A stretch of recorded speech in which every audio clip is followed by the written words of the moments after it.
Good morning to everyone. Today we will continue our next topic is calculation of doses in postology. So in that we will see how to calculate the doses for the children. So उसमें हम देखेंगे calculation of dose on the basis of age. So उसमें हम पहले Young's formula देखेंगे. सो Young's formula ये सिर्फ जो चिल्ड्रंस अंडर 12 ईयर जो होते हैं, मतलब जो बच्चे 12 साल के अंदर जो होते हैं वो उनके डोज को कैलकुलेशन करने के लिए हम यंग्स फार्मूले का यूज़ करते हैं. सो हमारा Young's formula dose for child is equal to age in year divided by age in year plus 12 is equal to into adult dose. So हम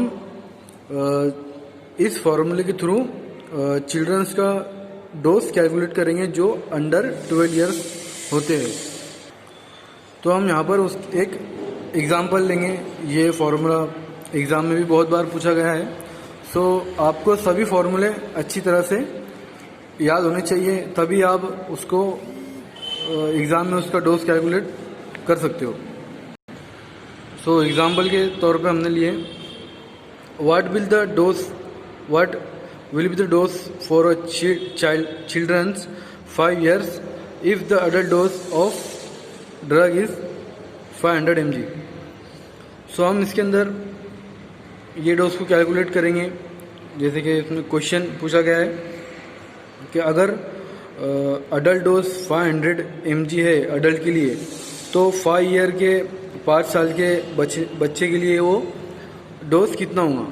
तो हमको ये डोज इस फार्मूले के थ्रू उसको कैलकुलेट करना है. सो हम फार्मूले के अंदर एज इन ईयर चिल्ड्रंस की 5 ईयर एज हम लिखेंगे divided by age in year plus 12 is equal to into 500 mg जो कि अडल्ट डोज है. सो हमको इसके थ्रू उसका चिल्ड्रंस का डोज कैलकुलेट करना है जो कि 5 ईयर का है. Is equal to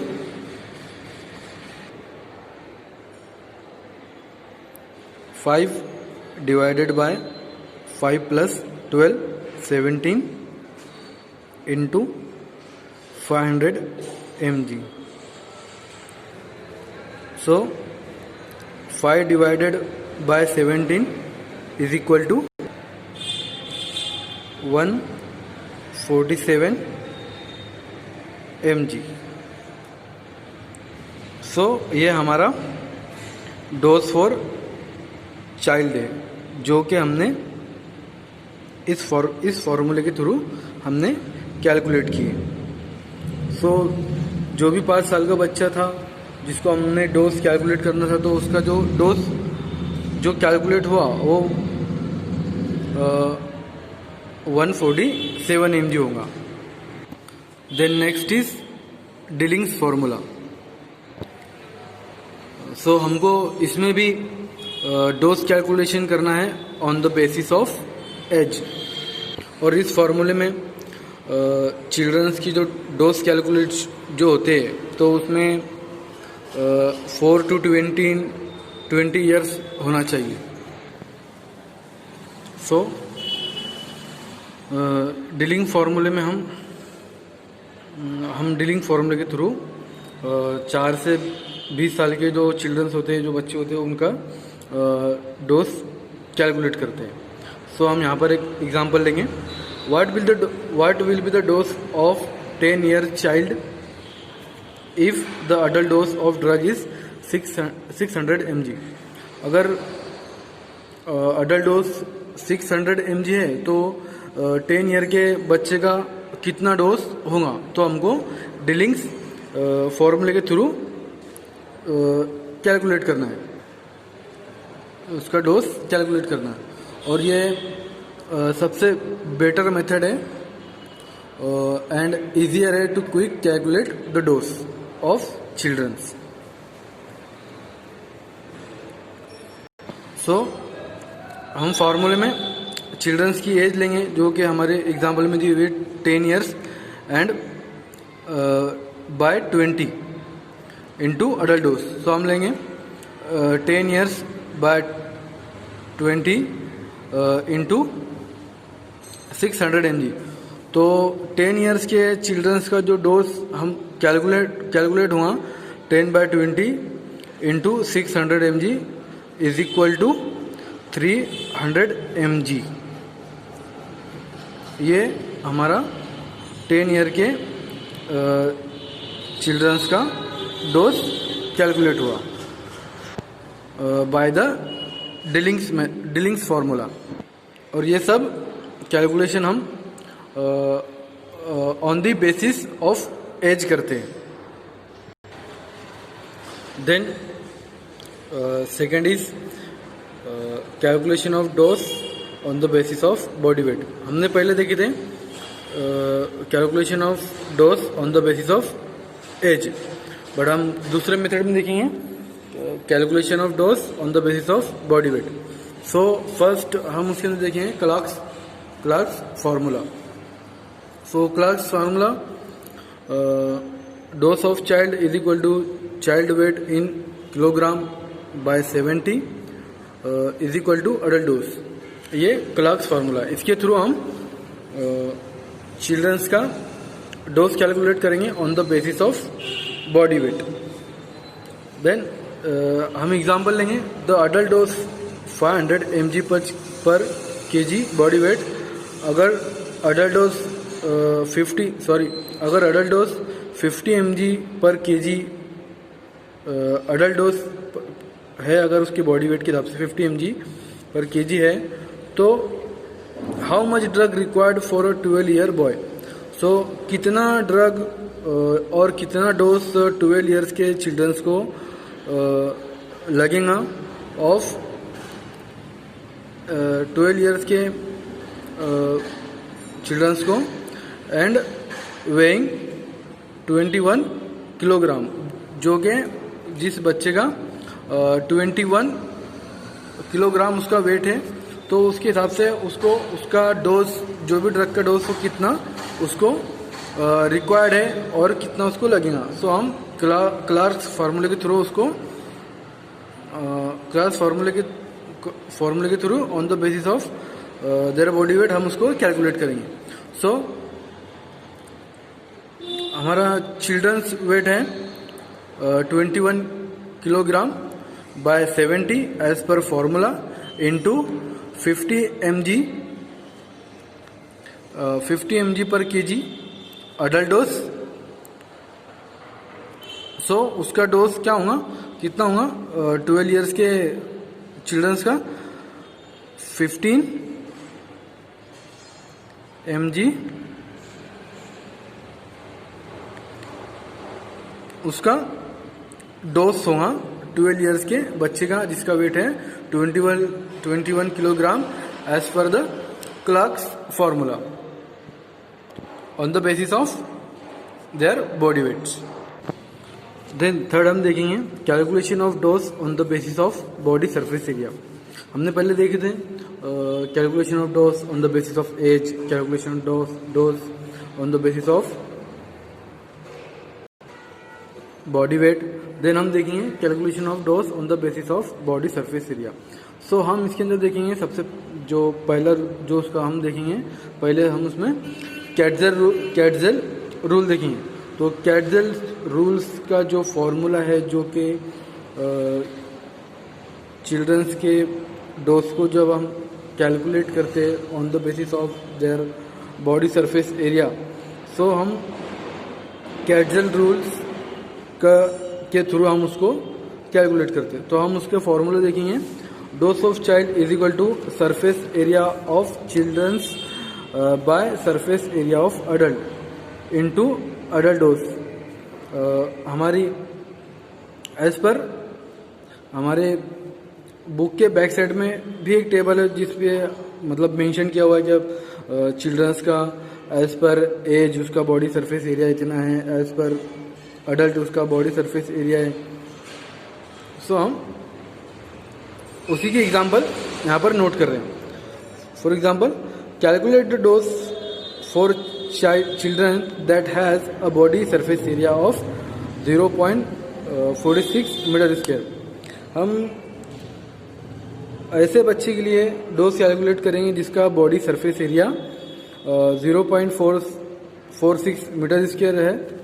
when the adult dose of drug is 100 mg, जब एंड उसका अडल्ट जो डोज है वो 100 mg है।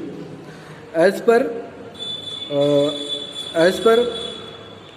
1.58 metre square is body surface area of adult. मतलब अडल्ट के 1.58 metre square body surface area के हिसाब से उसका जो डोज है अडल्ट का वो 100 mg है। तो चिल्ड्रंस के 0.46 मीटर स्क्वायर सरफेस एरिया के हिसाब से उसका डोज कितना होगा, तो हमको वो कैलकुलेट करना है बाय कैटजेल रूल। सो हम बाय द फार्मूला हम body surface area of child means 0.46 metre square, then surface area of adult means 1.58 metre square of adult body surface area into 100 mg dose as per adult जो mention किया हुआ। सो हम उसको calculate करेंगे 0.46 bye 1.58 into 100। सो हमारा जो calculation होगा वो 36 mg हमारा डोज कैलकुलेट होगा चिल्ड्रंस के लिए जिसका बॉडी सरफेस एरिया इतना है। इतना मीन्स 0.46 मीटर स्क्वायर है, तो उसके लिए 36 mg हमारा बॉडी सरफेस एरिया कैलकुलेट होगा। मतलब 36 mg हमारा डोज कैलकुलेट हुआ। ओके, सो आपको ये सब मेथड और फॉर्मूले याद रखने हैं। आपको एग्ज़ाम में पूछे भी जाते हैं ये सब, तो आप अगर फॉर्मूले को अच्छी तरह से याद कर लेंगे तो आपको उसका डोज कैलकुलेशन करने में आसानी होगी। So okay, then next is veterinary doses. In that a practicing pharmacist or a running chemist shop is considered to be responsible for supplying correct doses in any type of prescription. अब ऐसा होता है कि जो fresher student medical shop पे work करते हैं तो उनकी रिस्पॉन्सिबिलिटी होती है क्या उनके सामने अगर कोई भी टाइप का प्रिस्क्रिप्शन आता है तो उनको पता होना चाहिए कि इसके अंदर डोज गलत है या नहीं है, ये सब, या उनको कौन सी मेडिसिन वो पता होना चाहिए।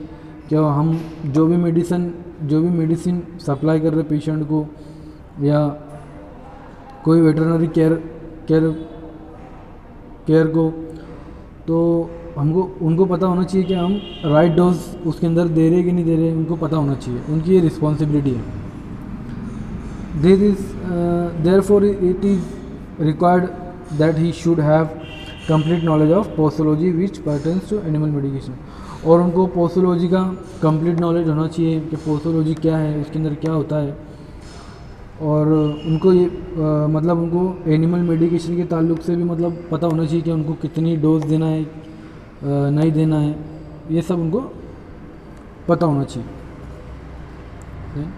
The dosage required for animal are more on higher in compare to human beings. अब जो एनिमल जो होते हैं उनको एज़ कंपेयर टू ह्यूमन इंसानों के कंपेरिजन में उनको डोज हाई लगते हैं थोड़े। because the weight and surface area of animal is normally more than that of human being.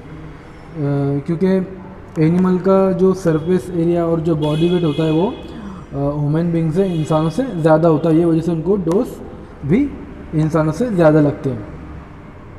Dosage for animal are normally mentioned on the body weight. और जो animal की जो डोसेज होते हैं वो उनके बॉडी हिसाब से मेंशन किए जाते हैं और उनके बॉडी वेट के हिसाब से मेंशन किए जाते हैं. Dosages are normally applicable to all species except in certain cases where it specially mention. अब जो भी डोसेज होते हैं वेटरनरी के तो सब स्पीसीज़ के लिए सेम होते हैं.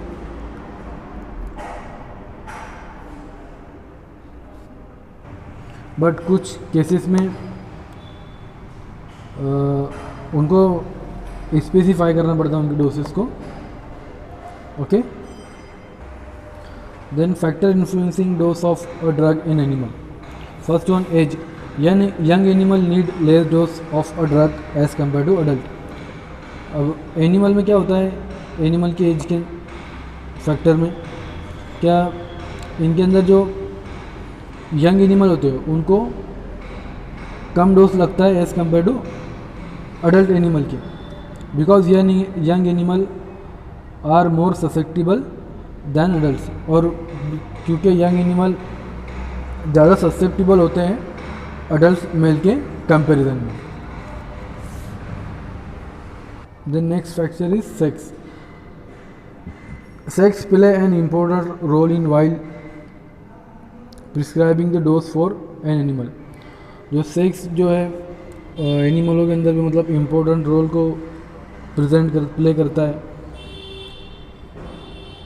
वाइल जब उनको एनी डोज जब एनिमल को प्रिस्क्राइब किया जाता है डॉक्टरों की तरफ से, the female in required less dose than the male animal. अब इसके अंदर फीमेल एनिमल को कम डोज लगता है as compare to male animal.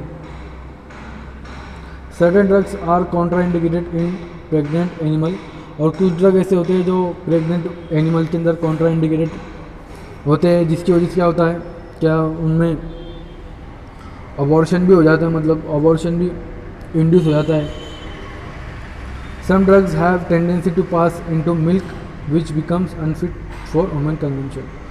और कुछ ड्रग ऐसे होते हैं जो उनके मिल्क में पास हो जाते हैं, उनके मिल्क में पास हो जाते हैं, which become unfit to human consumption. जो भी वो मिल्क वो ह्यूमन कंजम्पशन के लिए अनफिट होता है और टॉक्सिक होता है. Such drug must be used carefully when administered in milk animal. और ऐसे ड्रग से हमको एनिमल को थोड़ा अवॉइड करना चाहिए कि हम उसको ऐसे ड्रग ना दें. Then next, body weight and size. In that the dose of drug in case of animal depends on their body weight and size. अब जो भी डोज होता है ड्रग का वो एनिमल के बॉडी वेट पे और उसकी साइज़ पर डिपेंड होता है, पर उस पर डिपेंड करता है कि उसको कितना डोज लगेगा, क्या लगेगा. The size of animal varies according to its breeds. और उनकी साइज़, जो एनिमल की साइज़ होती है वो सबकी अलग अलग होती है उनकी अकॉर्डिंग टू इट्स ब्रीड, उनकी ब्रीडिंग के according. For example, in case of dogs, dose which may be harmless for a heavy breed of a dog may be dangerous to a dog of lighter breed. अब जो heavy breed की जो dog होते हैं उनके लिए मतलब ज़्यादा हार्मलेस नहीं होता है ड्रग, जो कि मतलब अच्छी बॉडी के और वेट के जो एनिमल होते हैं, जो डॉग होते हैं, उनके लिए कोई ड्रग हार्मलेस नहीं होता है क्योंकि उनका बॉडी वेट और साइज़ उनका बड़ा होता है. बट जो लाइटर ब्रीड जो होती है, मतलब जो छोटे होते हैं, दुबले पतले से होते हैं एनिमल, तो उनके लिए जो भी डोज है वो जो भी ड्रग है वो डेंजरस हो सकता है. Then fourth, time of administration. A small dose of drug may be more effective if given in any empty stomach rather than the same when given in after meal. अब इसमें भी ऐसा है कि जो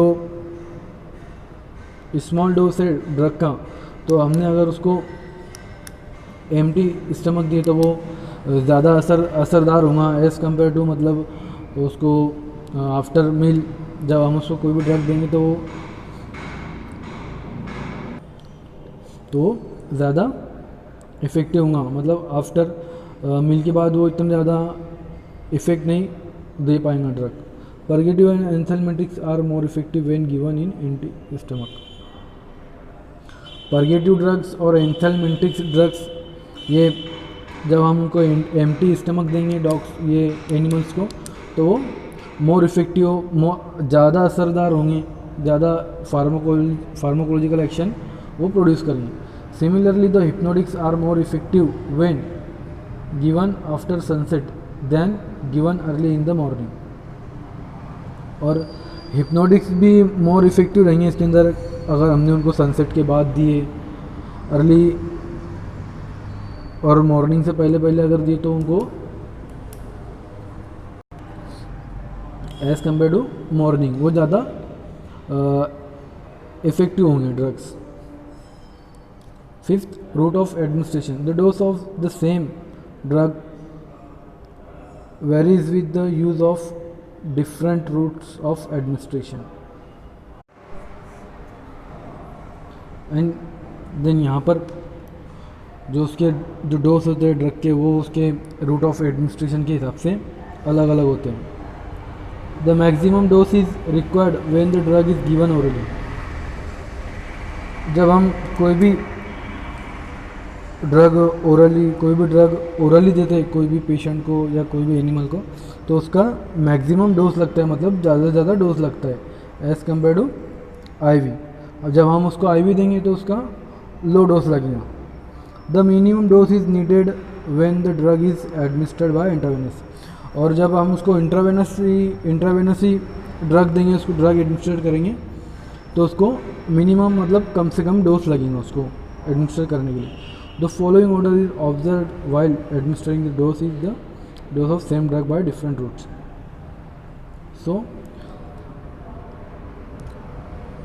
सो यहाँ पर है ओरल रूट इज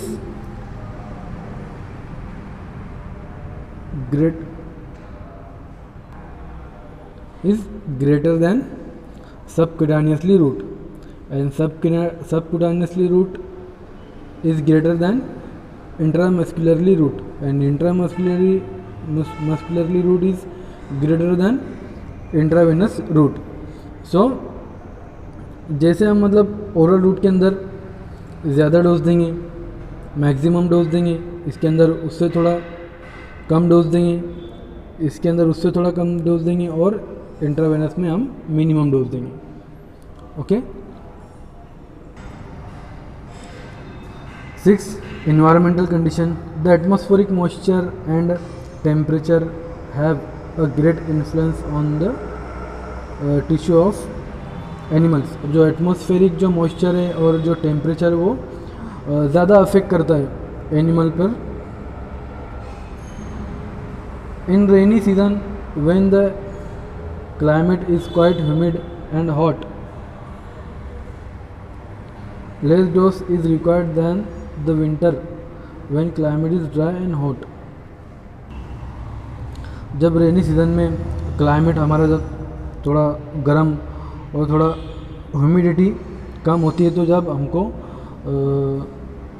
जब एनिमल्स को कम डोज रिक्वायर्ड होता है एज़ कम्पेयर टू विंटर में जब क्लाइमेट ड्राई और कोल्ड होता है तो विंटर में उनको डोज ज़्यादा लगता है।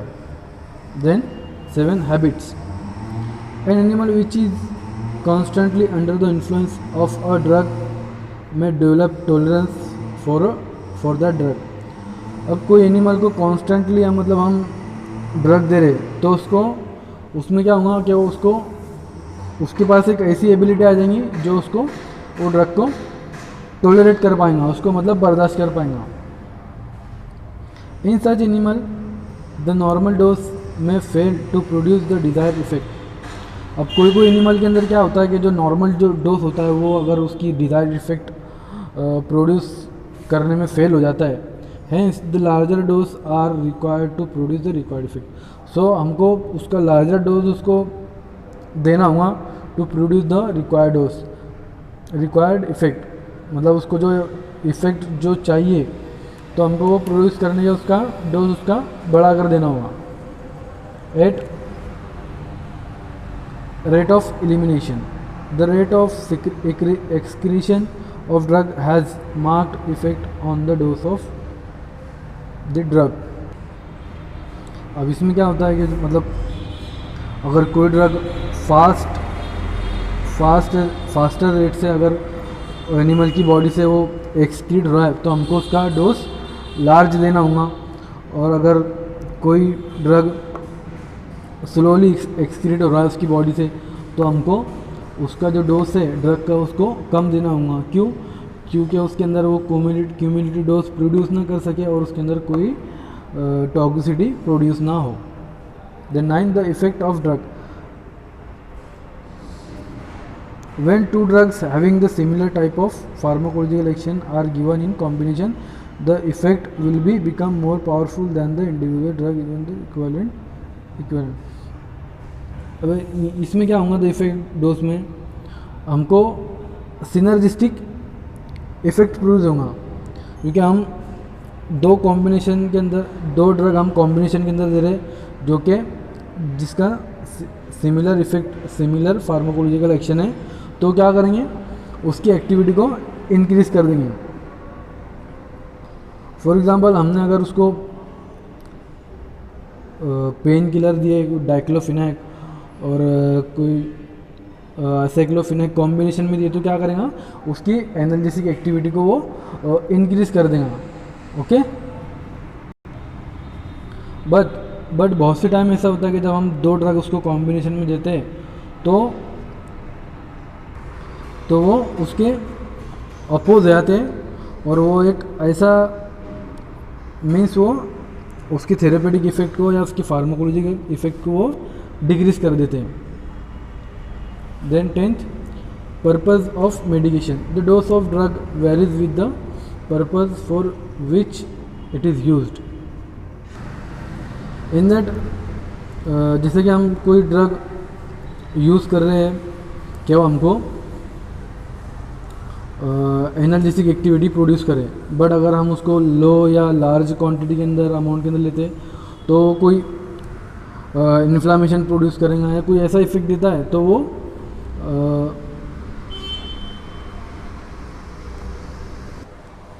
मीन्स वो उसके पर्पज़ से, मतलब जो पर्पज़ के लिए हम उसको यूज़ कर रहे हैं उसके पर्पज़ से वो हट जाता है. For example magnesium sulphate act as a purgative in large doses.